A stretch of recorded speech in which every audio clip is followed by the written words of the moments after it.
சிலுவையில் இயேசு கிறிஸ்து மொழிந்த 7 திருவசனங்களை, அவற்றின் பின்னணி, தீர்க்கதரிசன நிறைவேறுதல் மற்றும் நமக்கான செய்திகளோடு சுருக்கமாக இங்கே காணலாம். 1. மன்னிப்பின் வார்த்தை. பிதாவே, இவர்களுக்கு மன்னியும், தாங்கள் செய்கிறது இன்னதென்று அறியாதிருக்கிறார்களே. லூக்கா 23:34. பின்னணி. தன்னை வாரினால் அடித்து துப்பி ஆணி அடித்தவர்களுக்காக இயேசு வேண்டுகிறார். தீர்க்கதரிசனம். பாதகர்களுக்காக வேண்டுதல் செய்தார். ஏசாயா 53:12. மன்னிப்பு. மனிதனால் மன்னிக்க முடியாத சூழலிலும் தெய்வீக மன்னிப்பை வெளிப்படுத்தினார். அறியாமை. பாவம் செய்கிறவர்கள் அதன் விளைவை உணராத குருட்டுத்தன்மையை சுட்டிக்காட்டுகிறார். மத்தியஸ்தர். சிலுவையிலும் பரிந்து பேசும் பிரதான ஆசாரியராக செயல்படுகிறார். பகைவனுக்கு அன்பு. உங்கள் சத்துருக்களை சிநேகியுங்கள் என்ற போதனைக்கு அவரே முன்மாதிரியானார். வரலாற்று ஆதாரம். ரோம தண்டனை முறையில் குற்றவாளிகள் பொதுவாக சபிப்பார்கள், ஆனால் இயேசு ஆசீர்வதித்தார். நிபந்தனையற்ற அன்பு. தகுதியற்றவர்களுக்கும் தேவன் தரும் கிருபையை இது காட்டுகிறது. நமக்கான செய்தி. நாம் மற்றவர்களை மன்னிக்க தவறினால் தேவன் நம்மை மன்னிக்க மாட்டார். செயல்பாடு. கசப்புகளை தூக்கி எறிந்து மன்னிப்பை பகிர வேண்டும். 2. இரட்சிப்பின் வார்த்தை. இன்றைக்கு நீ என்னுடனே கூட பரதீசில் இருப்பாய் என்று மெய்யாகவே உனக்கு சொல்லுகிறேன். லூக்கா 23:43. அங்கீகாரம். இயேசுவை ஆண்டவரே என்று அழைத்து அவர் ராஜ்யத்தை விசுவாசித்தான். உடனடி இரட்சிப்பு. இன்றைக்கு என்ற வார்த்தை தாமதமில்லாத விடுதலையை குறிக்கிறது. பரதீசு. தேவனுடைய பிரசன்னம் இருக்கும் மகிழ்ச்சியான இடத்திற்கு வாக்குறுதி. தீர்க்கதரிசனம். சாவுக்கு ஏதுவானவர்கள் மத்தியிலும் அவர் அதிகாரமுள்ளவர். விசுவாசம்.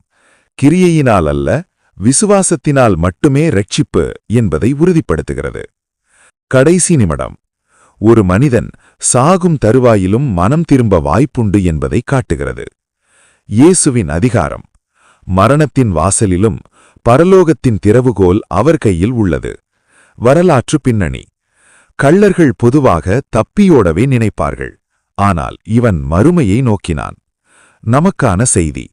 நம் கடந்த காலத்தை பாராமல் இன்றைய மனம் திரும்புதலையே தேவன் எதிர்பார்க்கிறார். 3. பாசத்தின் வார்த்தை. ஸ்திரீயே, அதோ உன் மகன், அதோ உன் தாய். யோவான் 19:26-27. பின்னணி. தன் தாய் மரியாளை யோவானிடம் ஒப்படைக்கிறார். கடமை. மூத்த மகனாக தனது பூமிக்குரிய பொறுப்பை நிறைவேற்றுகிறார். மரியாளின் துக்கம். உன் ஆத்துமாவையும் ஒரு பட்டயம் உருவிப் போகும் என்ற தீர்க்கதரிசனத்தின் நிறைவேறுதல். புதிய உறவு. இரத்த உறவை விட ஆவிக்குரிய உறவு, சபை, மேலானது என்பதை காட்டுகிறது. கவலை.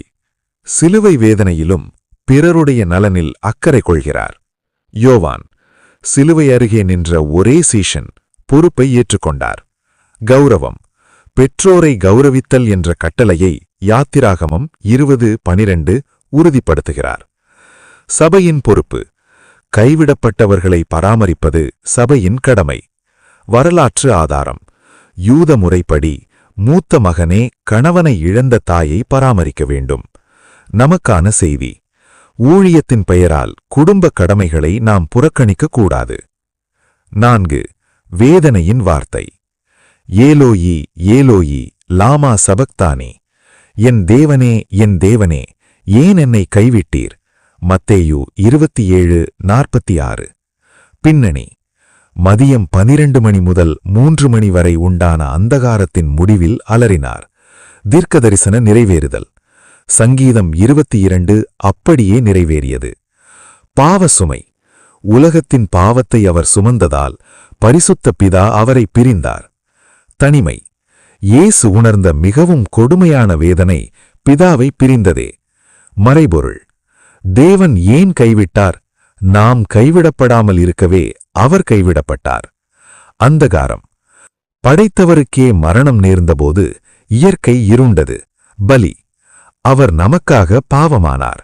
2 கொரிந்தியர் 5:21. மனிதத்தன்மை, முழு மனிதனாக அவர் அடைந்த ஆத்ம வேதனையின் வெளிப்பாடு. ஒப்புரவாகுதல், தேவனோடு நாம் சேர அவர் பிரிவை அனுபவித்தார். நமக்கான செய்தி, நாம் பாவம் செய்கிற போதெல்லாம் தேவனை விட்டு பிரிகிறோம் என்பதை உணர வேண்டும். 5. தேவையுள்ள வார்த்தை.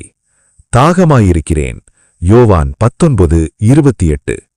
பின்னணி: நீண்ட நேர இரத்த இழப்பு மற்றும் உடல் வறட்சியால் ஏற்பட்ட தாகம். தீர்க்கதரிசனம்: என் தாகத்துக்கு காடியை குடிக்க கொடுத்தார்கள். சங்கீதம் 69:21. முழு மனிதன். இயேசு வெறும் ஆவி மட்டுமல்ல, அவர் உண்மையான புதல வேதனையை உணர்ந்தார். வேதவாக்கியம்: வேதம் நிறைவேறத்தக்கதாகவே அவர் இதை சொன்னார். ஆத்தும தாகம்: உடல் தாகத்தை தாண்டி மனிதர்களுடைய ஆத்துமா ரட்சிக்கப்பட வேண்டும் என்ற தாகம். தாழ்மை: சகலத்தையும் படைத்தவர் ஒரு சொட்டு நீருக்காக கெஞ்சும் நிலை. காடி: அவர் அருந்திய கசப்பான திராட்சை ரசம் நம் பாவத்தின் கசப்பை குறிக்கிறது. பலிபீடம்: பழைய ஏற்பாட்டு பலிகள் நெருப்பில் எரிக்கப்படும்போது தாகம் ஏற்படுவது போன்ற நிலை. வரலாறு: சிலுவையில் அறையப்பட்டவர்களுக்கு நீர் கொடுக்கப்படாது, அது தண்டனையின் ஒரு பகுதி. நமக்கான செய்தி: நீதியின் மேல் பசி தாகமுள்ளவர்கள் பாக்கியவான்கள். அவர் தாகம் நம் தாகத்தை தீர்க்கவே. 6. வெற்றியின் வார்த்தை. முடிந்தது. யோவான் 19:30.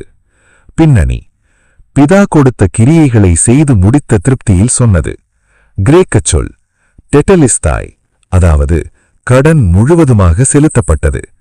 மீட்பு பணி: மனித குலத்தின் பாவத்திற்கான கிரயம் முழுமையாக செலுத்தப்பட்டுவிட்டது.